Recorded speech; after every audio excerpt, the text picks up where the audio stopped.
Monsieur le Président, le maintien de la paix et de la sécurité internationale constitue le fondement et l'objectif primordial de la création de l'Organisation des Nations Unies. Ceci requiert plus de détermination et d'engagement de tous face à toute menace contre la paix et la sécurité dans le monde. Les peuples africains ne comprennent pas souvent l'attitude équivoque, la politique de 2 poids, 2 mesures, les ambiguïtés et atermoiements de notre organisation, plus particulièrement de son Conseil de sécurité, dans certaines crises politiques et sécuritaires qui sévissent en Afrique, parfois depuis plusieurs décennies. C'est le cas notamment de la crise oubliée du Sahara occidental qui déchire 2 pays frères, l'Algérie et le Royaume du Maroc, et dure depuis plusieurs décennies. C'est aussi le cas de celui du Mozambique, victime d'attaques terroristes meurtrières depuis environ une décennie dans la province de Cabo Delgado. C'est la situation en Afrique de l'Ouest, dans la région sahélo-saharienne, où les troupes des Nations Unies se retirent, laissant derrière elles le souvenir de l'inachevé, alors qu'elles incarnaient tous les espoirs de libération des peuples des pays concernés des griffes du djihadisme. La République du Soudan n'en fait pas exception. Elle s'enlise dans une guerre civile meurtrière,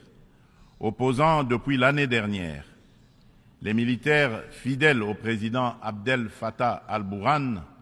aux forces paramilitaires de soutien rapide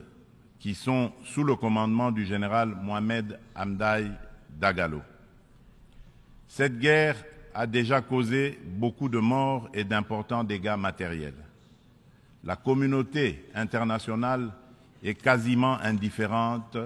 à la tragédie soudanaise. C'est ici le lieu d'aborder une question d'une importance capitale pour la République démocratique du Congo et pour la consolidation de la paix dans notre région. Il s'agit du retrait de la mission de l'Organisation des Nations Unies pour la stabilisation en République démocratique du Congo, la MONUSCO en sigle, de notre territoire.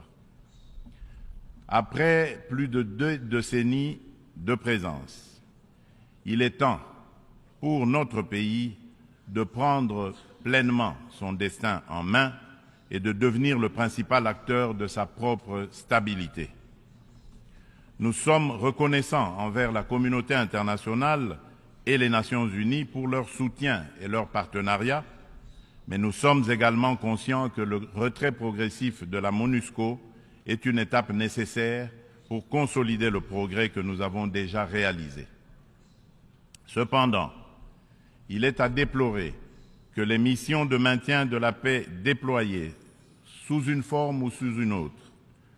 depuis 25 ans en République démocratique du Congo n'aient pas réussi à faire face aux rébellions et conflits armés qui déchirent ce pays et la région des Grands Lacs, ni à protéger les populations civiles.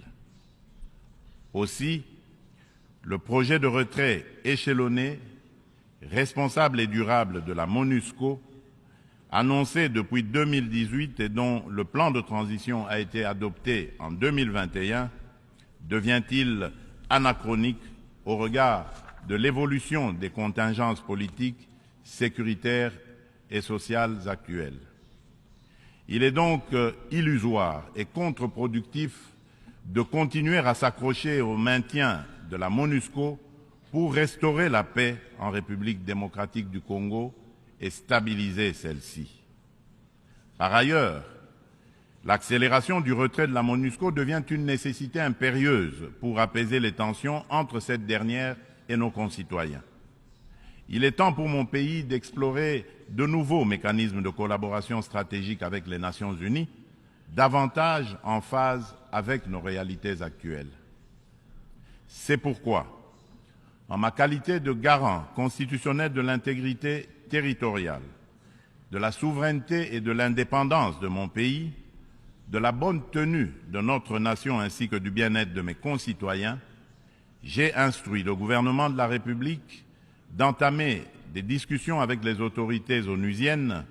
pour un retrait accéléré de la MONUSCO de la République démocratique du Congo,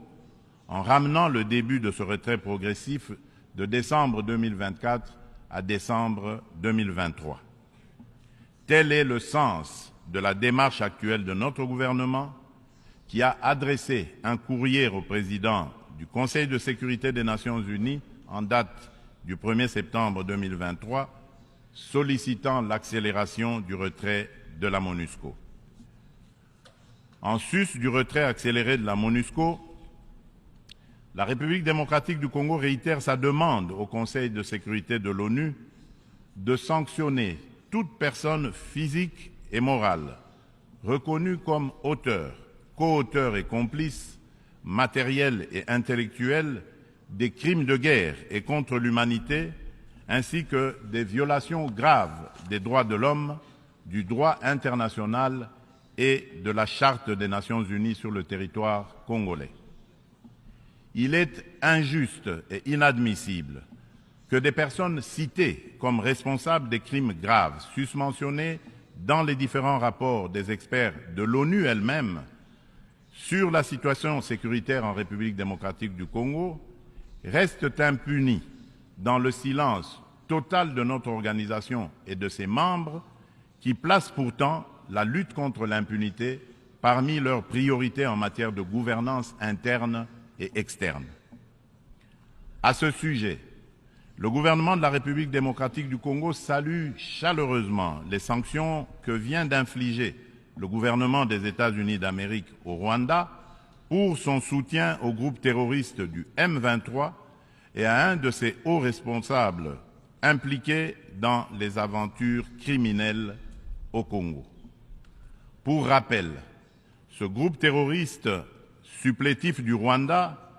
ne respecte aucun des engagements conclus par les chefs d'État de la région dans les cadres des processus de Luanda et de Nairobi. En effet, non seulement ils n'ont pas quitté les positions conquises, mais ils continuent à massacrer nos populations civiles et refusent le précantonnement et le cantonnement, exigeant un dialogue qui ne leur sera jamais accordé. La République démocratique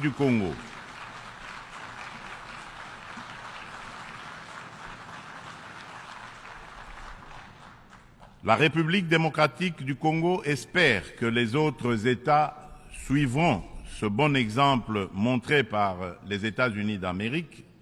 de soutien à la lutte commune contre l'impunité et au triomphe